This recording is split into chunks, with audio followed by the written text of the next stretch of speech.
তৃণমূল কংগ্রেসের নেতা, কাউন্সিলর এবং মেয়র, ডেপুটি মেয়রের আয়ের উৎস কি? আজ শিলিগুড়ি জার্নালিস্ট ক্লাবের সাংবাদিক বৈঠক করে তৃণমূল নেতাদের অর্থ নিয়ে নানান তির্যক মন্তব্য করেন শিলিগুড়ি বিজেপি বিধায়ক শঙ্কর ঘোষ। শঙ্করবাবুর অভিযোগ, এককালে যে সমস্ত কাউন্সিলররা লোকের কাছে হাত পেতে টাকা নিয়ে সংসার চালাতো, আজ তারা কোটি কোটি টাকার মালিক হলেন কি করে? শঙ্কর ঘোষের আরো অভিযোগ, জমি, ফ্ল্যাট, বাড়ি এবং জীবনযাপনের জন্য যে অর্থ তৃণমূলের নেতারা খরচ করছে, সে টাকা তারা পাচ্ছেন কোথায়? বিগত দুদিন যাবৎ শিলিগুড়িতে তৃণমূলের কাউন্সিলর তথা মেয়র পারিষদ দিলীপ বর্মন শিলিগুড়ির মেয়র এবং ডেপুটি মেয়রকে নিয়ে নানান কুমন্তব্য করেছেন। শিলিগুড়ির মেয়র এবং ডেপুটি মেয়রকে এর আগে চোরে চোরে মাসতুতো ভাই বলেছেন দিলীপ বর্মন। গতকাল দিলীপ বর্মন আবার শিলিগুড়ির মেয়র এবং ডেপুটি মেয়রকে দুর্নীতিগ্রস্ত তকমা দেন। আজ সেই প্রসঙ্গ টেনেই শিলিগুড়ির মেয়র এবং ডেপুটি মেয়র সহ তৃণমূলের নেতা এবং কাউন্সিলরদের নিয়ে নানান মন্তব্য করলেন শঙ্কর ঘোষ। তিনি বলেন, মানুষ জানতে চায় এই আয়ের উৎস কি।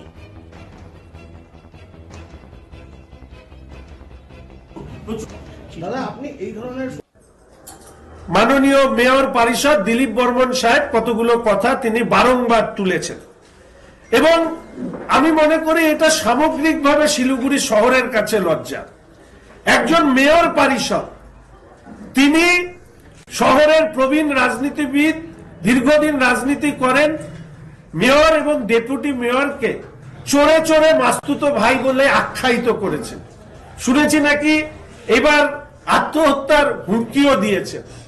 মেয়র সাহেব বিপদ বুঝে অন্যান্য কাউন্সিলরদেরকে একত্রিত করে তিনি সেই মেয়র পরিষদের বিরুদ্ধে প্রেস কনফারেন্স করিয়েছেন। কিন্তু মাননীয় মেয়র সাহেব, উনি তো কতগুলো সাধারণ কথা বলেছেন, তার মধ্যে একটি অত্যন্ত মারাত্মক কথা বলেছেন যে আয়ের সাথে সঙ্গতিহীন যে অর্থের উৎস, এদের কোথা থেকে আসে, তাদের আয় কত আর তাদের জীবনযাপন যেভাবে তারা চালায় সেই অর্থ তারা কোথা থেকে পায়। এদের বৈভব, এদের দান ধ্যান, এদের বিভিন্ন জায়গায় বিভিন্ন সময় বিভিন্ন সাহায্য করবার জন্য যে অর্থ তারা ব্যয় করে, সেই ব্যয়ের অর্থ তারা কোথা থেকে পায়। এই প্রশ্নটা কিন্তু অত্যন্ত গুরুত্বপূর্ণ এবং অত্যন্ত মারাত্মক।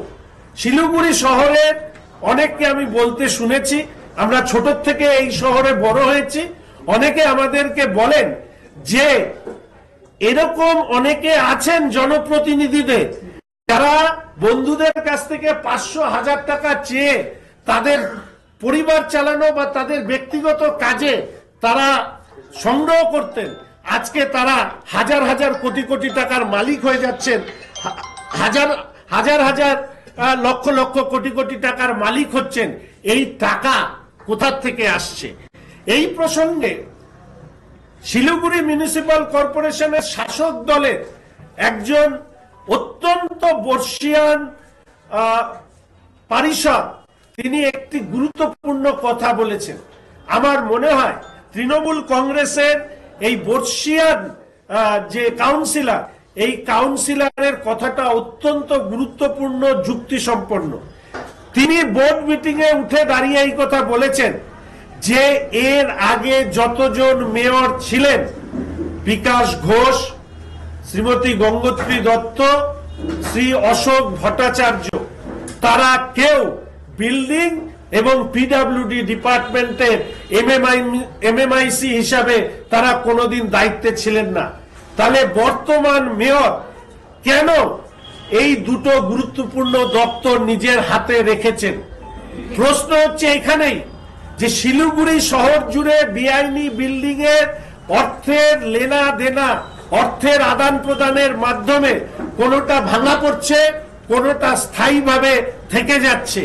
আর আরেকদিকে এই দিলীপ বর্মন বর্ণিত চোরে চোরে মাসতুতো ভাইদের সম্পত্তি রকেটের গতিতে বৃদ্ধি পাচ্ছে, তাদের দান দেন বৃদ্ধি পাচ্ছে, এর মধ্যে কোনো যোগসূত্র নেই তো?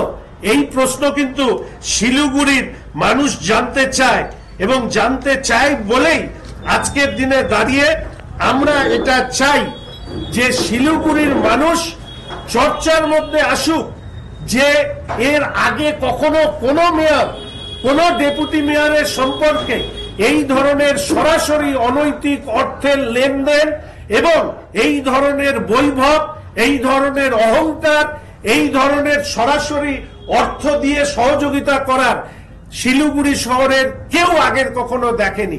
ফলে এই অর্থের উৎস কি, সেই উৎস সম্পর্কেও মানুষের কাছে কৌতূহল তৈরি হচ্ছে।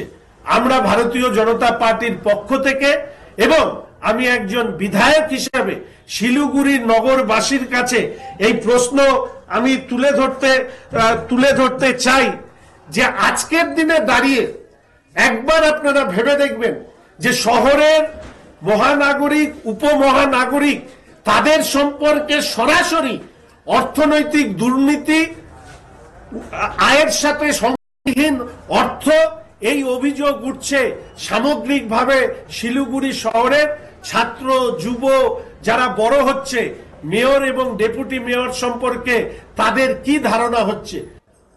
দিলীপের ব্যাপারটা নিয়ে আমাদের কাউন্সিলররা বলে দিয়েছে, ওটা নিয়ে আমার আর কিছু বলার নেই, আর আমি যা বলার আমি দলকে বলি, এটা নিয়ে ও যা বলছে বলছে।